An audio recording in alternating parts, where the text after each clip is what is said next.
সবাই এক দুদিন এক মাস তোর মনে পড়ে তারপর সব চলে গেল। চলো hi friends, good morning everyone, welcome back to my channel fusion of love থেকে। আমি আশা করি তোমরা সবাই ভালো আছো, আমি অনেক ভালো আছি। একদমই কাছে গাইস, জ্বালাবে এখন ফোন বন্ধ করে আমাকে চিল্লাবে আমার উপর। তুই যাবি এখান থেকে? ডিস্টার্ব করছিস কেন? সকাল সকাল একটা ব্লগে ওয়েলকাম। ভাই প্লিজ দেখো, ইন্ট্রোটা দিতে আসলাম, ওর তাতেও প্রবলেম, ওর জ্বালাতনের আর শেষ নেই। তো চলো, ফ্রেশ হওয়া হয়ে গেছে, খাওয়া দাওয়া কমপ্লিট হয়ে গেছে। এখন মার আজকে কাজ হচ্ছে ফ্যান মোছা। আমি শুয়েছিলাম ততক্ষণে একটা মোছা হয়ে গেছে। আজকে রুডি অফিস যাবে, ওকে তুলেও দেওয়া হয়ে গেছে, কিন্তু লেট তোলা হয়েছে। তো দিদুন একটা ফ্যানের কাজ করে দিয়েছে, আর আমি করবো এখন আরেকটা ফ্যানের কাজ। তো আর এই গরমে পুরোই অসহ্য লাগছে, কিছু করার নেই। কি করে, পুরো ঘেমে জল একদম, মানে অসহ্য, মানে অসহ্য। এক সেকেন্ড ফ্যান ছাড়া থাকা যাচ্ছে না। আমি জানি না গরমকালটা কার ফেভারিট, আমি সত্যিই বলছি। আর এই গরমে জানো তো, এবার সব থেকে বড় কথা, এত গরম এই সিজনটাতে কোনো বিয়ে নেই, কোনো বিয়ে হচ্ছে না। মানুষজন মানে বিয়ের ডেট সমস্ত ঠিক করে ক্যান্সেল করে দিয়েছে এত গরমের মধ্যে, মানে কিছু বলার নেই। কালকে আমাদের এখানে খুব বাজেভাবে থান্ডারিং হয়েছে, একটুখানি বৃষ্টি হয়েছে, তাই আমি ভাবলাম যে এই ছোটো ফোটা বৃষ্টি তোমাদের সাথে শেয়ার আর কি করব। তখন আমি একটু ভিডিও বানাচ্ছিলাম, আমার ভিডিওর কাজ করছিলাম, তো তাই জন্য আর সেই ক্লিপটাও না হয়নি। আর খুব বেশি করে মানে এমন হয়ে গেল, এত ঠান্ডা হয়ে গেল, গরম হয়ে গেল বাইরেটা, ভেতরে আমি 16তে এসি করে দিয়েও কিছু হচ্ছে না। যাই হোক চলো, আজকের ইন্ট্রোটা অনেকটা বড় হয়ে গেছে, একটু হচপচ টাইপসের ইন্ট্রো হলো। যাই হোক, তো আমি এবার আমার কাজে যাই, তোমরা তো সাথে থাকবেই, দেখতেই থাকবে কি করব না করব। কারণ এখানে চুল দিয়ে তারপরে ওপরে উঠে কাজ করতে হবে, নাহলে তো আমি খুব লম্বা আছে, এটা পসিবল হবে না। না হলে এই অবশেষে উঠলাম ফ্যানগুলো মোছার জন্য, কারণ ফ্যানগুলো মোছাটা খুব নেসেসারি ছিল। আর এত ব্লেডগুলো নোংরা হয়ে গেছিল যে কিছু করার ছিল না, ফ্যানটা মুছতেই হতো। আর ব্লেডগুলো পরিষ্কার করে নিলে না একটা সুবিধা হয় কি, ফ্যানের হাওয়াটা একটু বেশি পাওয়া যায়। তো বিছানা চাদরটাও তুলতে হতো, মা বলে তাহলে একটা কাজ কর, এক কাজেই দু কাজ হয়ে যাবে, ব্লেডটাও ফ্যানগুলো ভালো করে পরিষ্কার করে দেয়। আমি তো খুব লম্বা, এই ঠাম্মার ঘরের টুলটা নিয়ে উঠেছি এই ফ্যান মোছার কাজে। এই হচ্ছে বেডের অবস্থা হয়েছে। এবার এই বেডশিটটাকে তুলে দেবো, তুলে দিয়ে আর বালিশ টালিশগুলো আজকে সব রোদে দেওয়া হয়েছে। এই বেডশিটটা তুলে দিয়ে দেখো কত ফ্যান থেকে নোংরা ধুলো ঝুল বেরিয়েছে, এটা ফ্যান থেকে বেরোলো। আর ফ্যানটা না আমরা এরকম পরিষ্কার করে দিই, পরিষ্কার করে দিলে একটা সুবিধা কী হয়, হাওয়াটা খুব ভালো হয়। এই ফ্যানটা পরিষ্কার করে দিয়েছি।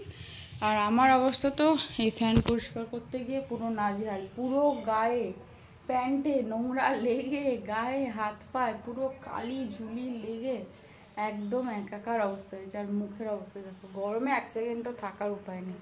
আর এই ঘরের ফ্যানটাও হয়ে গেছে। মা বেডশিটটা তুলে দিচ্ছে, মা তো বেডশিটের নিচে আবার বেডশিট পেতেই রাখে। আর এই ঘরের ফ্যানটা না দিদুন পরিষ্কার করে দিয়েছে, তখন আমি ঘুমাচ্ছিলাম, দিদুন পরিষ্কার করে দিয়েছে। এই ঘরটা পুরো রেডি, আর ওই ঘরটা আমি করে দিলাম এখন, ব্যাস। কারণ দিদুন রান্না করে এই করে পসিবল না। আর আমি পুরো একদম ঘেমে জল হয়ে রয়েছে, সব থেকে বড় কথা ঘামার থেকে নোংরা হয়ে রয়েছে একদম পুরো। না তোলো, এখন জমির মধ্যে সজনে পাতা নিতে, ও হঠাৎ করে মনে হয় ইউটিউব ঘেটেও দেখতে পেরেছে যে সজনে পাতাতে কোনো কিছু প্রোটিন আছে, এই খেলে ওই খেলে সেই খেলেও সেই প্রোটিন হয় না। এখন সেটা ও কালেক্ট করতে এসছে। আর এত গরম, এত রোদ, দেখবি একটা জিনিস, ভালো জিনিস, এই দেখো এই নিচে নিচে এই যে গাছটা দেখিয়েছিলাম বোল হয়েছিল, এই গাছটা থেকে এই দেখো নিচে নিচে দুটো আম ঝরে পড়ে রয়েছে, ঝরে না হয়ে রয়েছে। এই গাছটাতেও একটা হয়েছে, একটা না দুটো, এই যে নিচে নিচে আম। এই যে এই গাছের বোলগুলো তোমাদের দেখিয়েছিলাম, বোলগুলো নষ্ট হয়ে গেছে, অল্প অল্প হয়েওছে। একটু যদি জল দেওয়া যেত, রোজ রোজ এখানে কে জল দেবে, রোজ রোজ জল তো দিতে পারে না, এটা একটা প্রবলেম। আর লেবুগুলো খুব ভালো খেতে, জানো আমাদের গাছে, খুব ভালো, খুব। আর ওই দেখো ও ঘাসগুলো একদম শুকিয়ে গেছে বাবা। ও না, সেদিন ঘাস মরার মানে বিষ দেওয়া হয়েছে আর কি, ইনসেন্স মানে ওষুধ, বিষ বলে না, ওষুধ, ঘাস মারার যে ওষুধ সেটা দেওয়া হয়েছে। ওই যে এখন সজনে পাতা ছিঁড়তে বসেছে। হঠাৎ করে দেখতে পেয়েছে সজনে পাতাতে কিছু একটা ব্যাপার আছে।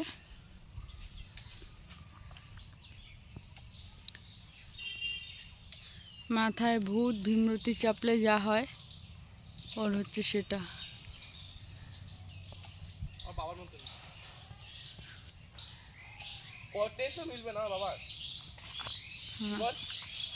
এত পাতা দিয়ে কি করবি তুই? গাছটাকে যে ফাঁকা করছিস, তারপর দেখবি এগুলো ডাস্টবিনে ফেলতে হবে।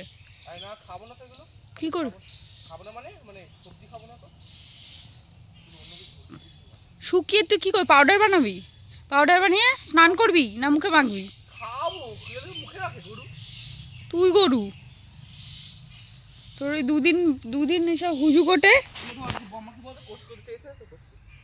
হিরিক ওঠে দুদিনের জন্য, ব্যাস 2 দিন পর ওর হিরিক চলে যায়, ব্যাস হয়ে গেল। এতগুলো নিয়েছিস? তোর জন্য বলেছি, এতগুলো তো তোর কোনো কাজেই লাগবে না জানি।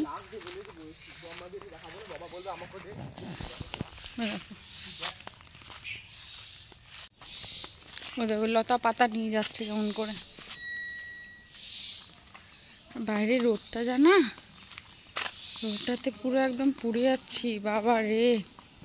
এই যে রোদের তাপ, মা সকালবেলা সমস্ত কিছু ধুয়ে টুয়ে মেলে দিয়েছে। মা দিদির মিলে এই যে সমস্ত ধুয়ে টুয়ে মেলে দিয়েছে। এই যে বালিশগুলো, এই যে বালিশগুলো এখানে রোদে দেওয়া হয়ে গেছে। আর মা যে যাচ্ছে কাঁঠালের বীজ রোদে দিতে, পুরো ঘেমে মহারানী জল একদম। পাতা তুলে নিয়ে এসছে এখন, মানে পেরেছে ওই যে বলে না যে উঠলো বাই তো কটক যাই, এরকম এক গাদা তুলে নিয়ে যে এখন ছিলতে বসেছে। আমি তো দেখবো এটার আবার রেশ কতদিন। এটা তুই যে শোকাতে দিবি, আজকে শোকাতে দিবি 10 দিন লাগবে। হ্যাঁ, তুই তো তোর তো কালকে পরশু দিন থেকে স্কুল, তাহলে তারপরে কে শোকাতে? কি করবে এটা দিয়ে আমি একটু শুনি তারপরে। মানে মেনলি হলো এটা মানে শুকিয়ে দিয়ে ওটাকে পেস্ট করে, মানে একটা পাউডার, যেমন প্রোটিন পাউডার হয়, তারপরে প্রোটিন পাউডারের মতন এটাকে তুই খাবি রোজ জল দিয়ে। খুব ভালো ডক্টর সে বলেছে, কিন্তু কি নাম, ডক্টর নাম দিয়েছে, ও ইউটিউব ঘেটে এগুলো মেনশন করেছে। আর ইনস্টা থেকে এসেছে।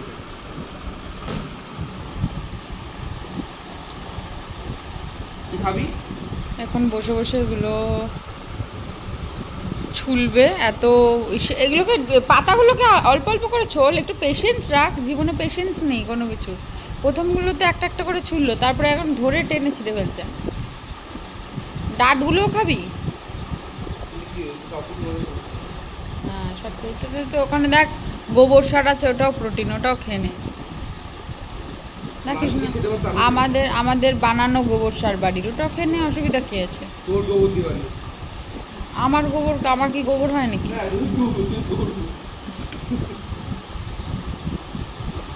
চলো আজকে সকাল সকাল স্নান টান করে চলেছি। সকাল বলতে খুব সকাল না, এখন অলমোস্ট বাজে হচ্ছে 12টা 10 মতন। আমি প্রায় 11:30 বাজে তখনই স্নান করে চলে এসেছিলাম, যেহেতু ওই একদমই আমার ধুলো বালিতে অবস্থা খারাপ ছিল। আর আগের দিন দেখো এই যে জিনিস কিনেছি, জিনিসগুলো আমার যে জিনিসগুলো সেগুলো এখনও চেঞ্জ করা হয়নি, যেগুলো আমার ঠিকঠাক হয়নি। আর রুডির যে টি শার্টগুলো ছিল সেই টি শার্টগুলো মা ধুয়ে দিয়েছে। শুধু টি শার্টগুলো নিয়ে তো প্রবলেম নেই, প্যান্টগুলো নিয়ে প্রবলেম। একটা প্যান্টের তো প্রবলেম হয়েছে বললাম, তো যে প্যান্টটা প্রবলেম হয়েছে আজকে একবার ভাবছিলাম কাঁচরাপাড়া যাব, কারণ কালকে কাঁচরাপাড়া বন্ধ ছিল।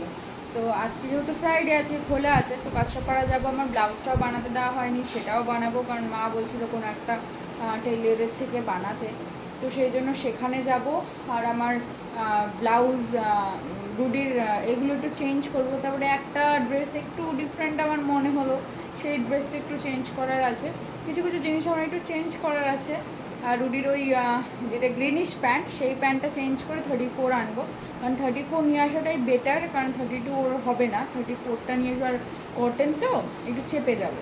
তো এরকম প্ল্যান আছে। এখন গরমের ওপর ডিপেন্ড করছে, খাওয়া দাওয়া করবো তারপরে কী করবো। তো দিদুন আজকে রান্নাবান্না তো একদমই হাত লাগায়নি, তো দিদুন আজকে কী রান্নাবান্না করছে চলো তোমাদেরকে সেটা আগে দেখা।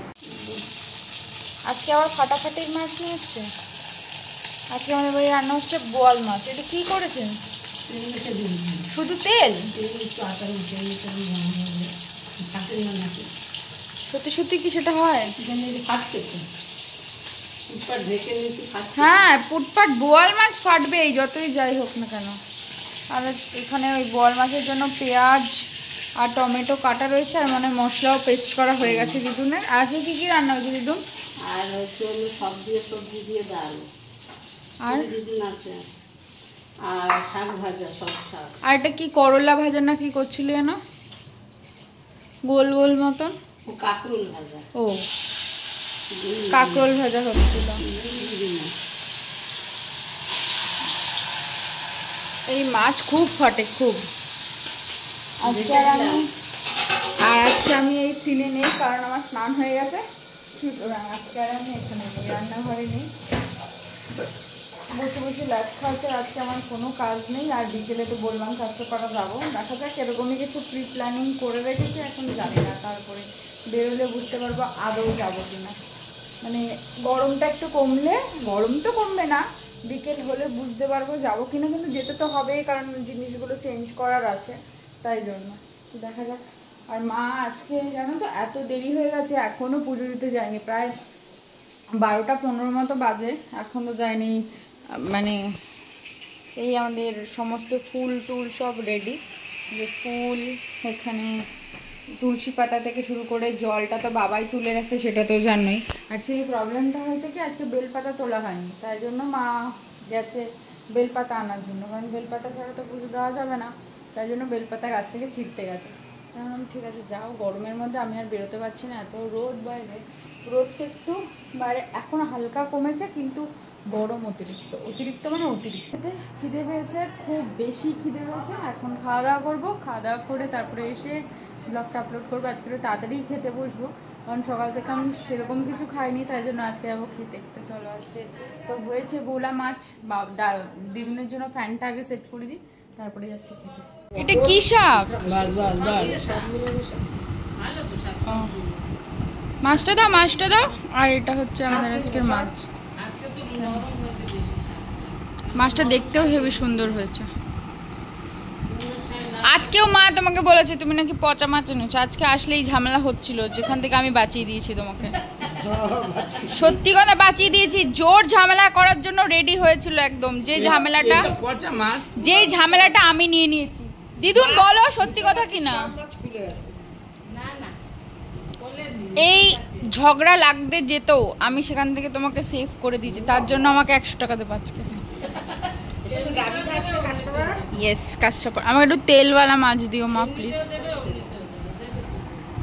ঘুমায় তো নি, বাট একটু রেডি হয়ে বেরোলাম, কাঁচাপাড়া যাচ্ছি। রেডি হয়েছি কারণ ওই জিনিসগুলো চেঞ্জ করতে যাব, ব্লাউজটা বানাতে যাবো। আমি মার সাথে বেরোই, নাহলে আর যাওয়া হবে না। কারণ ও রুডির ওখানে গিয়ে কী করবো না করবো আদৌ হবে না হবে, কারণ ওর একটা প্যান্ট ধুয়ে রাখবো, নিয়ে যাবো, অনেক ব্যাপার আছে। তার জন্য ভাবলাম যে যাই। আর গরমকে জয় করেই যেতে হবে। এসিতে ঠান্ডা করতে পারছে না ঘর, আমি জানি না মানে কি অবস্থা। যাই হোক, তো বেরোই এখন, অনেক দেরি হয়ে গেছে। রাস্তায় যেতে যেতে আবার কথা হবে। মা আর আমি আজকে যাচ্ছি। আজকে ওই জুডিও থেকে আরেকটা যে ড্রেস কিনেছিলাম এর আগে, সেটা পরে যাচ্ছি। আগের দিন তো একটা পরেছিলাম, আজকে এটা বেশ কমফোর্টেবল। একটা ওই যেটা বার্থডেতে পরেছিলাম সেটা পরেছিলাম কটন বলে, কিন্তু ওটা একটা প্রবলেম কি, কলার তো আমি না একদম কলার কিছু পরতে পারি না। মানে আমি সত্যি মানে খুব গরমে খুব প্রবলেম হয়। একটু ফাঁকা ফোঁকা হলে আমার ভালো হয়, মানে একটু খোলা হলে।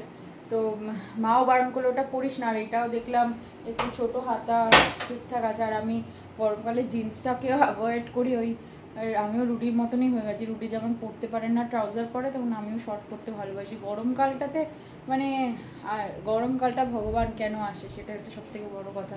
চলো, রাস্তায় এত ভিড় ছিল, আমি আর মা যে ট্রেন্ডসে পৌঁছাচ্ছিলাম, সেই ভিডিওটা তোমাদের সাথে শেয়ার করতে পারিনি। তো অবশেষে আমার ট্রেন্ডসের পথে ঢুকলাম, আর ভেতরে একদমই ফটোগ্রাফি অ্যালাউ না। অনেকদিন ধরে না আমি ব্লাউজের খোঁজ করছিলাম, কোথায় এক্স্যাক্টলি ঠিকঠাক ব্লাউজ বানায়। তো মা বললো যে এই দিকটা মানে আমাদের গান্ধী মোড়ের সাইডে একটা জায়গায় খুব ভালো অনেক দিনের পুরনো ব্লাউজের দোকান আছে, মা নাকি আগে ওখান থেকে বানাতো। তো ভাবলাম ঠিক আছে চলো সেখানেই যাই, মাও সেখানে নিয়ে যাচ্ছে, কিন্তু ভুল গলিতে ঢুকে গেছি আর গলিও খুঁজে পাচ্ছিলাম না। আর এখানে এসে না এই মন্দিরটা, এখানে অনেকবারই এসেছি। আর এখানে একটা ব্লাউজের দোকান থেকে এর আগেরও একবার ব্লাউজ বানিয়েছিলাম, কিন্তু খুব বাজে ব্লাউজ বানিয়েছিল। তারপরে এই মন্দিরটা দেখলাম যেখানে গোপলা সমস্ত আছে, তো সবাই আছে, ওদের সাথে দেখা না করে কি করে যাই। তো তাই ভাবলাম তোমাদেরকেও একটু এদের সাথে দর্শন করিয়ে নি, আমিও একটু দর্শন করে নিই। কষ্টপাড়ায় আমি আর মা তো এসেছিলাম, যা যা নেওয়ার তা তো আমার না হলো। আর মা বলছিল একটা মার খুব পুরনো ব্লাউজের দোকান আজকে দেখেছি, মাপও দিলাম। আমি জানি না ওখানে কেমন ব্লাউজ বানায়, এবার ব্লাউজটা বানানোর উপর ডিপেন্ড করছে, কারণ সেই হাতিবাগান থেকে রুটির সাথে গিয়ে কিনেছিলাম, এখনও পর্যন্ত দেওয়া হয়নি। তো ঘুরে ঘুরে আজকে মানে জায়গাটা যেহেতু আমি জানতাম না, সেহেতু মাকে নিয়ে আসলাম। আর যা যা এক্সচেঞ্জ করার সেটা নিলাম। একটা মা সালভার নিল মার জন্য। ট্রেন্ডসে গিয়ে দেখলাম 2 পার্ট পাওয়া যাচ্ছে, ফার্স্ট টাইম। কারণ এর আগেও আমি ট্রেন্ডসে গেছি, কোনোদিনও দেখিনি 2 পার্ট পেতেই ফার্স্ট টাইম দেখলাম। তো দেখলাম ঠিক আছে চলো, কোনো ব্যাপার না। আর মার একটা শাখা বাঁধানোতে না পাতের প্রবলেম হয়েছে, তো একজনকে সাথে কথা বলেছিলাম আমরা চেঞ্জ করার জন্য। তো এখানে একটা জায়গায় কাছাপাড়ার শাখা বিক্রি হয়, তো সেখানে মা এখন দেখতে যাচ্ছে। তো তোমাদের দেখার মোটামুটি আমাদের সব কাজ কমপ্লিট। এই দোকানটা না আমাদের এখানে অনেক পুরনো, আর মার্কেটে আসবো আমরা কিছু খাবো না এটা তো হয় না, এখন পুরো অন্যরকম করে দিচ্ছে। তো আমরা আর মা দুটো এগ চিকেন রোল অর্ডার করেছি। এখানে মার্কেটে এসেছি ফুচকা খাবো না, তো মা বললো আমি খাবো তুই দেখ। তখন আমি ঠিক আছে আমি তোমারই ভিডিও করি। তো ফুচকাটা খেতে খুব ভালো ছিল মা বললো, পরে যদিও আমি এখানে যোগ দিয়েছিলাম। ব্যাস আমাদের কেনাকাটি মোটামুটি সমস্ত কমপ্লিট। এবার আমরা দুজনে মিলে রওনা দিয়েছি বাড়ির উদ্দেশ্যে। আর দেখো আমাদের বাড়ি যেতে হলে এই বাজে রাস্তাটা দিয়ে যেতে হয়, কোনো রকম কোনো কিছু নেই জানো, এই লাইনের ওপর দিয়ে হেঁটে হেঁটে যেতে হয়। কবে যে ঠিক হবে। আর এত রিস্কি জায়গাটা, এপাশ থেকে আসে আপের ট্রেন, ওই দিক থেকে আসে ডাউনের ট্রেন, খুব প্রবলেম হয় যেতে, কিন্তু কিছু করার নেই, বেও নেই। আর মা আর ওয়েট করতে পারলো না, রোল নিয়ে দাঁড়িয়ে পড়েছে। আর আমরা অটোর জন্য লাইন দিয়েছি, যেহেতু আমাদের পিছনে বসে যাবো তাই জন্য অটোর জন্য দাঁড়িয়ে। অলরেডি চলে এসেছি। আর দিদুনের জন্য আইসক্রিম নিলাম। বুড়ি তো কালকে সামনে আইসক্রিমটা খেয়ে ফেলেছি, তো এখন না নিয়ে গেলে ওটা খারাপ দেখাবে, তাই জন্য আইসক্রিম নিলাম। আর গোপলার জন্য একটু জেমস নিলাম। আর দিদুনের জন্য তো রোল নিয়েছি। এত গরম, আমি ট্রায়াল রুমে গিয়ে আমার মানে জামাটা চুপচুপে ভিজে গেছিলো। যাই হোক বাড়ি গিয়ে না বাড়ি গিয়ে তারপরে ফ্রেশ হবো, আর পারা যাচ্ছে না, বাট একটু হাওয়া দিচ্ছে সুন্দর। বাড়িতে ঢুকলাম অতি কষ্ট করে, গরমকে উপেক্ষা করে বাড়িতে পৌঁছলাম। কি গরম গো, তারপরে হেঁটে হেঁটে আসতে পাগলা হয়ে যাচ্ছে। বাইরে একটু হাওয়া দিচ্ছে ঠিকই, কিন্তু এখানকার হাওয়ার থেকে কাছড়াপাড়ায় এত লোকজনের মধ্যে হাওয়াটা বেশি, আমাদের এখানে বরঞ্চ কম। আমাকে দেখে মনে হচ্ছে না আমি বিধ্বস্ত, সত্যি সত্যি বিধ্বস্ত। ঘরে যাই ফ্রেশ হই, তারপরে আমাদের কাছে আসছে। আর আমি মানে কথাও বলতে পারছি না, এমন আমার হালাত হয়ে গেছে গরমে। আচ্ছা আমাকে রোল তো কিনেছিলাম গরমে, এই জন্য দিদুনের জন্য নিয়ে এসেছিলাম রোলটা। দিদুন এখন খাবে না, তো হাফ আমি খেলাম, একটু কমার দিদুনি হাফ খাচ্ছে। আর ভালো লাগে না, আমার চিকেন রোল নিয়ে এসেছিলাম, মাটা মাই খেয়ে নিয়েছে। আর অটোর মধ্যে আবার হাত মুছেও এসেছে, কেমন বাজে। অটোর যে ওই ছাউনিগুলো ওর মধ্যে হাত মুছতে এসেছে, কারণ ওই যে কি করবো, আমার হাতটা তো মুছতেই হতো। তারপরে আমি বাধ্য হয়ে জল দিই। অদ্ভুত আমার মা, হাতটা আমি মুছবো না, না হলে চলবে কেন? হাত মুখে বাড়িতে এসেই মা আগে গোপলাকে ঠিকঠাক ঘুম পাড়িয়ে দিয়েছে, কারণ অলরেডি অনেকটা লেট হয়ে গেছে আমাদের বাড়িতে আসতে। আর এদিকে বেডশিটও পাতার জন্য ঠিকঠাক করেছে, এই ঘরের জন্য এই বেডশিটটা চুজ করেছে, কারণ অনেকদিন হয়ে গেছে বেডশিটটা পাততে হতো। আর ওই ঘরের জন্য এই পিঙ্ক কালারের বেডশিটটা, দেখো কালার, ঘরের কালার আর বেডশিটটা এক হয়ে গেছে। মা এদিকের কাজ করছে, আর আমি আর দিদুন খাবার বানাতে গেলাম। রুটি বাবা আর দিদুনের জন্য রুটি, আর হচ্ছে আমাদের যে কুচ্চা বাচ্চাগুলো আছে তাদের জন্য রুটি।